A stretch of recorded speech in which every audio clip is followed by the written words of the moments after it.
Welcome to episode 3 of Booster Blitz Zendikar Rising Season. Match 1.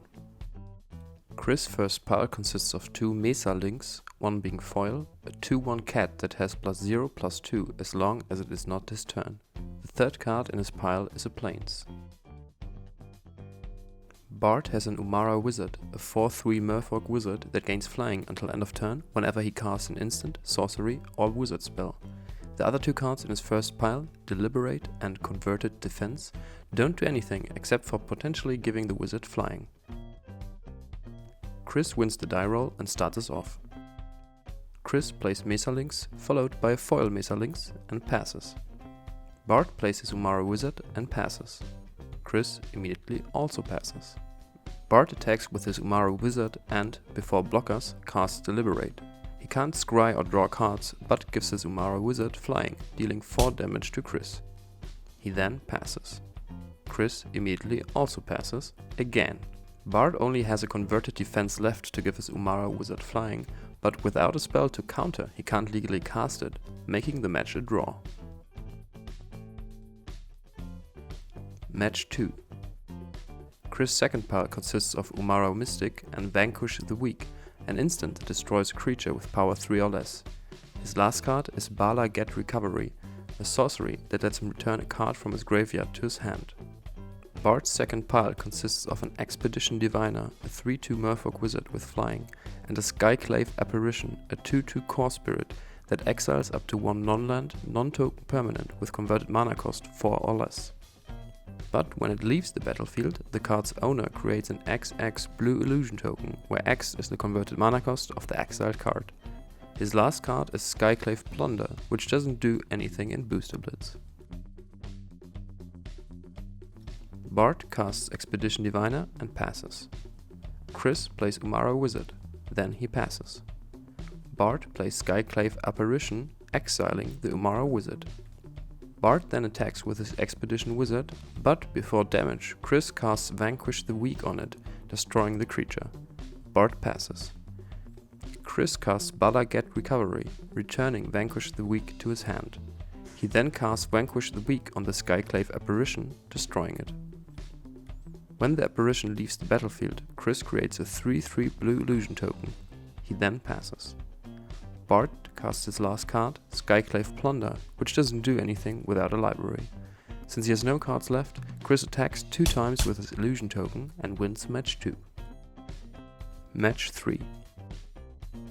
Chris' third pile has Akiri, Fearless Voyager, a 3/3 Core Warrior, which has no additional effects without equipment. His second card is Acquisitions Expert, a 1/2 Human Rogue, which upon entering the battlefield has his opponent reveal cards equal to Chris' party size. Chris then may choose a card Bart has to discard. His last card is Blood Bryce, which doesn't do anything without a library. Bart has a Skyclave Shade, a 3/1 Shade that can't block but enters the battlefield with 2 +1/+1 counters when it was kicked. It may also be cast from his graveyard when a land enters the battlefield under his control this turn. His second card is a McKinley Ox, a 4/4 Ox that taps an opponent's creature when a land enters the battlefield under his control. His last card is a Plains to activate both landfall abilities. Since Bart lost the second match, he starts the third. He plays his Skyclave Shade kicked, giving it 2 +1/+1 counters, making it a 5/3. He then casts his McKinley Ox and passes. Chris casts Akiri, Fearless Voyager.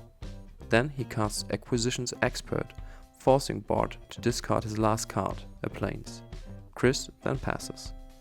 Bart attacks with both his creatures, and since Chris only has a useless draw spell left, Chris loses and Bart wins the match. Match 4. Chris' fourth pile has Root Runner, a card from Champions of Kamigawa and reprinted as part of the list in set boosters, which is a 3/3 Spirit. His second card is a Relic Amulet, an artifact that gets a charge counter for every instant, sorcery or wizard spell he casts, and can be sacrificed to deal damage to a creature equal to the amount of charge counters. His last card is Feed the Swarm, a sorcery that destroys an opponent's creature or enchantment, but makes him lose life equal to that permanent's converted mana cost. Bart has a Skyclave Squid, a 3/2 squid with Defender that can attack as if it didn't have Defender when a land enters the battlefield under his control. He also has Jiraga Visionary in his 4th pile, a 3/2 elf wizard, and Oblivion's Hunger, an instant that gives a creature indestructible until the end of turn. Chris starts the match and plays Root-Runner, passing to Bart. Bart casts Skyclave's Squid.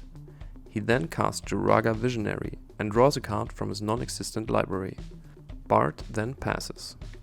Chris casts Relic Amulet.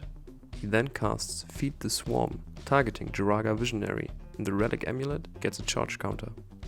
But in response, Bart casts Oblivion's Hunger on the Visionary, giving it indestructible until end of turn. Chris still loses 4 life and passes. Bart can't attack without losing his Jiraga Visionary to the Root-Runner and has no land to attack with a Squid, making the match a draw. The end. With 2 draws and a win for each player, the 3rd game is a draw, but there's still 12 games to go to decide the winner of the Booster Blitz Zendikar Rising season.